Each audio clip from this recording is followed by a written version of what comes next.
overall we've come a long way since we arrived at the beginning of August. We started off our season at Midwestern State, which was interesting. It was about 97 degrees, so for the most part we're just trying to survive, not have anyone have a heat stroke. Men won, women were third or fourth, I think. We're missing Edna at that meet.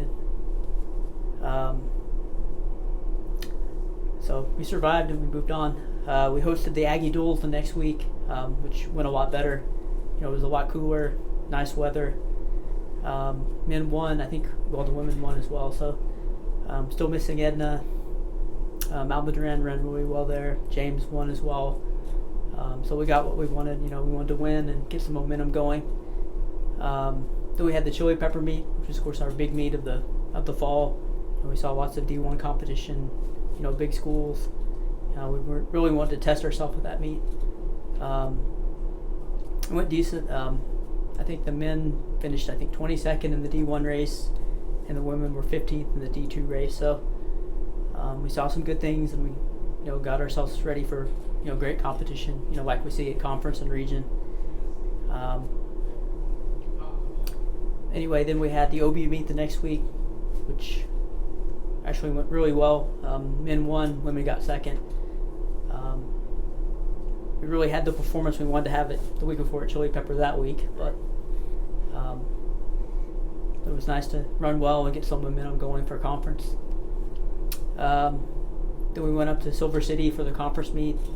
Obviously the altitude played a huge factor in that. It's almost 6,000 feet, so it's a big advantage for the the New Mexico schools and the West or the Texas Panhandle schools that are located above 3,000 feet. But overall, I was pretty happy, and we were the only team located around 1,000 feet that brought home a trophy.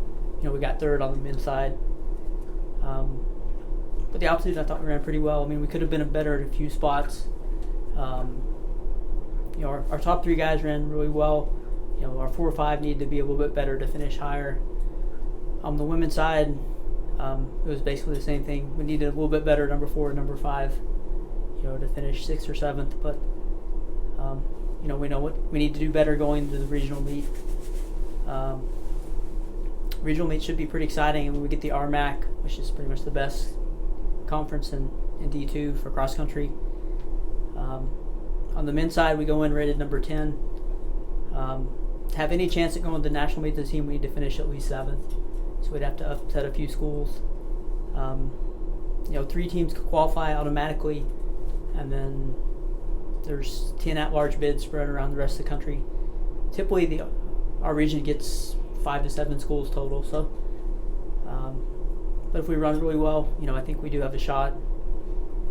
Of course, we definitely want to get James qualified individually. He has to be in the top 2 individuals, not on a team that qualifies.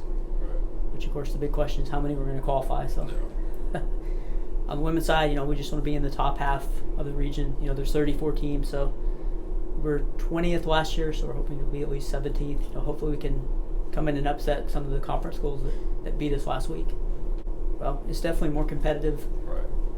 There's last year there were probably 70, 80 individuals. This year there are probably 140. Yeah. So we're more ready for a little bit bigger field and a little bit stronger field up front. Of course, the RMAC is definitely a step up, but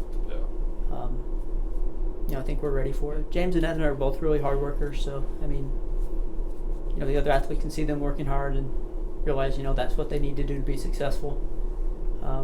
Also with a really low first place, it makes it a lot easier to have a good team score. So they know, with a great number 1, if they run a little bit better, the team will do pretty well. Right.